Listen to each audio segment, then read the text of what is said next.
La mala hora. Historia basada en una experiencia anónima. Actualmente me dedico a la fotografía, sobre todo de moda y de cuestiones editoriales. He tenido la fortuna de ser publicado por Vogue y otras revistas importantes dentro de esta rama. Pero la historia que quiero contar me pasó cuando era más joven, y apenas estaba empezando a descubrir mi talento y la pasión por la fotografía. Desafortunadamente perdí toda la evidencia de lo que ocurrió, pero no dudo en que alguien haya guardado parte de aquel material en algún sitio. En su momento se viralizó como se dice ahora, o al menos así fue en mi comunidad. Si alguien que escucha este relato y reconoce la imagen o el video del que hablo, y todavía lo conserva o conoce a alguien que lo haya hecho, créame que les voy a agradecer mucho que se pusieran en contacto conmigo por medio del canal. Para empezar a contar esta historia deben saber que tengo una prima, hija de la hermana de mi madre. En este momento estudia en la universidad. Aunque somos de un pueblo lejano de ciudades grandes que tienen escuelas de mucho prestigio, cerca de la comunidad donde crecí se abrió un campus de una escuela. Esta ofrecía algunas licenciaturas más conocidas, y así se evitaba que los jóvenes tuvieran que trasladarse o se fueran a vivir lejos para continuar los estudios. Como siempre he sido muy cercano a mi prima, ella me contaba cómo le iba en la carrera. Estaba estudiando la de psicología muy popular y hasta nueva en ese momento. También le gustaba comentarme sobre sus trabajos que dejaban hacer. En una ocasión llegó a mi casa y me pidió ayuda para grabar un comercial. Era parte de un proyecto que debía hacer para una de sus materias. Yo era de los pocos que tenían cámara un poco más profesional. Cuando esto pasó no había todavía celulares con cámaras buenas como los hay actualmente. Sabía que tenía un equipo un poco más adecuado para este trabajo. Además de que a mí siempre me ha gustado trabajar con cámaras, con modelos y dirigir. Bueno, el caso es que acepté ayudarle a elaborar el trabajo. Le pedí que buscara quienes participarían en el comercial y saldrían en el video. También le dije que fuera pensando en la ropa que usaría, pero sobre todo que buscara un buen lugar para grabarlo, ya que una parte importante de cualquier montaje fotográfico de video es el lugar donde se está realizando. Por un tiempo estuvimos pensando en dónde lo podríamos hacer. Descartamos muchas opciones, ya que no eran las más adecuadas para grabar. En algunas pasaba mucha gente o cuando estaban más a solas la luz ya no era la adecuada. Al final acordamos que la mejor locación sería un lugar que es parte del pueblo, pero que queda a las afueras ya que es la parte más bien del cerro. Este sitio es conocido en el pueblo como la playa, pero no porque realmente tengamos mar. De hecho, mi pueblo no queda en una zona costera. El nombre más bien se le dio porque en ese lugar había mucha arena, misma que la gente luego recogía para usarla o venderla. Pensamos que esta sería la mejor opción para hacerlo y acordamos la fecha y la hora para ir al lugar. Yo propuse que era más conveniente ir entre las 10 y las 12 del día porque a esa hora hay mejor luz. Y si por alguna razón debíamos repetir las tomas, pues tendríamos tiempo. Todos estuvieron de acuerdo y así quedamos. Siempre me llevé muy bien con la abuela y me apoyaba en todo lo que hacía y de hecho ella fue quien me ayudó a comprar mi primera cámara. Le conté a ella y a mi abuelo lo que íbamos a hacer. Después de decirle a los dos me contestaron que mejor no fuéramos, que era mejor ir más temprano o buscar definitivamente otro sitio, ya que a esa hora que habíamos escogido para ir era muy peligroso. Como tenía otras cosas que hacer no les hice mucho caso, y tampoco podía quedarme más tiempo. En el camino pensé en lo que me habían dicho y se lo conté a mi prima. Ella me hizo el comentario de que quizás lo que le preocupaba era que el lugar estaba retirado y solitario. Tal vez pensaron que iríamos solamente nosotros, pero como iban otras dos personas más estábamos seguros y no pasaría nada. Al final decidimos dejar las cosas como lo habíamos acordado. La noche anterior al día que íbamos a grabar preparé las cosas que necesitaría. Mi cámara, mi pequeño tripié que había improvisado. Me cercioré de que tuviera espacio suficiente y que la batería estuviera cargada. En fin, que todas las funciones estaban bien. Mientras estaba revisando todo, escuché que en la misma calle en la cual estaba mi casa, tal vez a unas 3 o 4 cuadras, los gritos de una mujer que estaba llorando con mucha desesperación. Era un llanto muy intenso, un llanto sobrenatural. Sentí como los cabellos de la espalda se me pusieron de punta. Me apresuré a guardar todo e irme a acostar lo más rápido posible. Conforme fue pasando el tiempo, el llanto se escuchaba cada vez más y más cerca, como si viniera en dirección de mi casa, hasta que pareció que ya estaba fuera de la puerta. Me levanté y salí de mi cuarto en dirección al pasillo que rodea el patio. Enseguida vi que también salió mi hermano de su habitación. Me preguntó si lo había escuchado y le respondí que sí. Los dos nos quedamos en silencio un rato, hasta que se volvió a escuchar el llanto fuera de la casa, como quien se hubiera estado lamentando o se hubiera detenido en ese momento. Cuando se volvió a escuchar unos minutos después ya parecía como si estuviera más lejos, en dirección hacia el cerro para ser específico. Aquí tengo que aclarar que para llegar a este se puede ir caminando derecho desde la calle de mi casa. Mi hermano y yo, muy asustados, regresamos a nuestros cuartos para intentar dormir.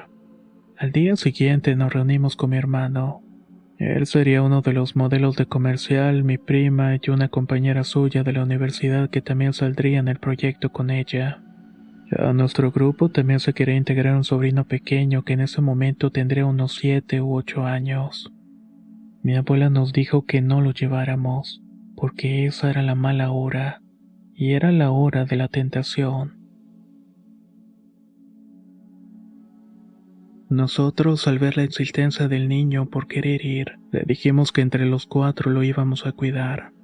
Salimos de mi casa en dirección a la playa. Una vez que estuvimos ahí, preparamos todo para grabar. Empezamos a hacer algunas tomas y todo fluyó de manera normal. Ninguno de nosotros vio o escuchó nada extraño. Estuvimos buena parte de la tarde hasta que mi cámara se empezó a calentar y a quedarse sin batería.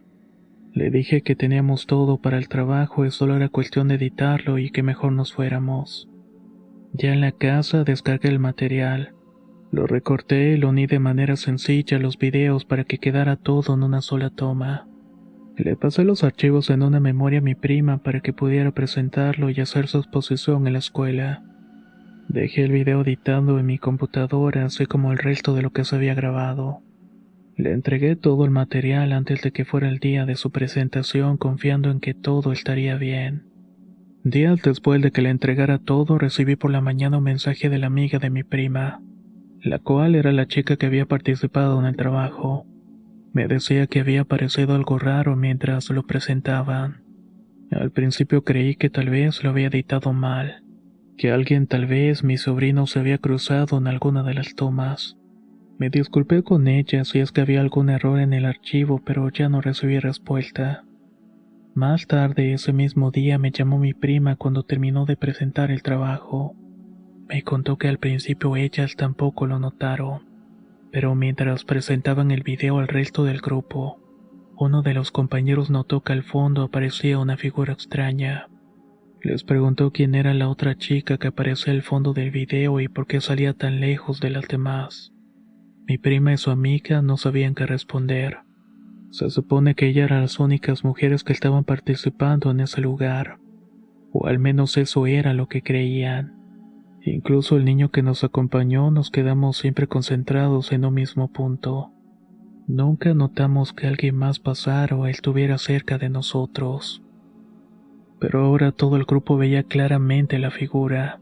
Me pidió que yo, que tenía los archivos originales, me fijara para poder averiguar quién era y por qué razón no la habíamos visto mientras estábamos grabando el video.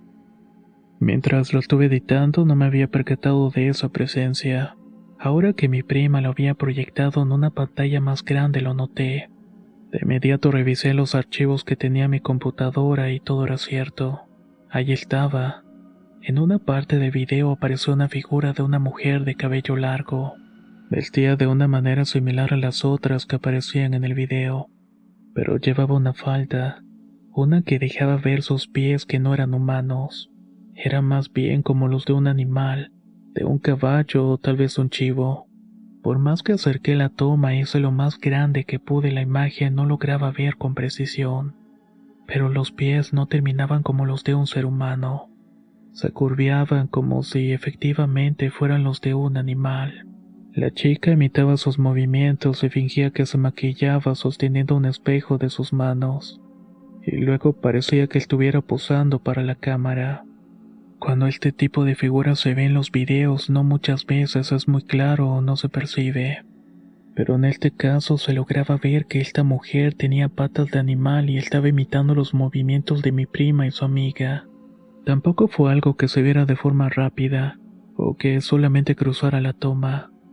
La figura estuvo ahí como unos 10 o 15 segundos, y se mantuvo ahí hasta que yo moví el ángulo de la cámara. Todos en mi casa lo vimos, incluso en el pueblo muchos lo vieron ese mismo día. En los días siguientes pedían la copia o venían conmigo para verlo. La gente empezó a comentar que por esos rumbos donde queda la playa solían pasar cosas extrañas, que había quienes se perdían, como en el caso de un señor que salió a trabajar en sus terrenos que quedaba cruzando ese sitio. Pero ya no volvió al atardecer y no lo encontraron ni volvieron a saber nada de él. Decían que había salido también al mediodía. Mi abuela también vio el video y me dijo que esa cosa no era buena.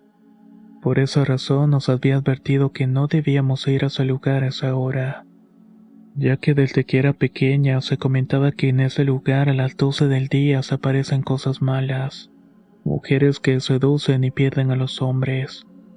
A veces se ven brujas o el diablo transformado en perro o en un animal que se lleva las almas de los desdichados. Al principio no sabía si creerle, pero después de lo que vi creo que podría ser posible que tuviera razón.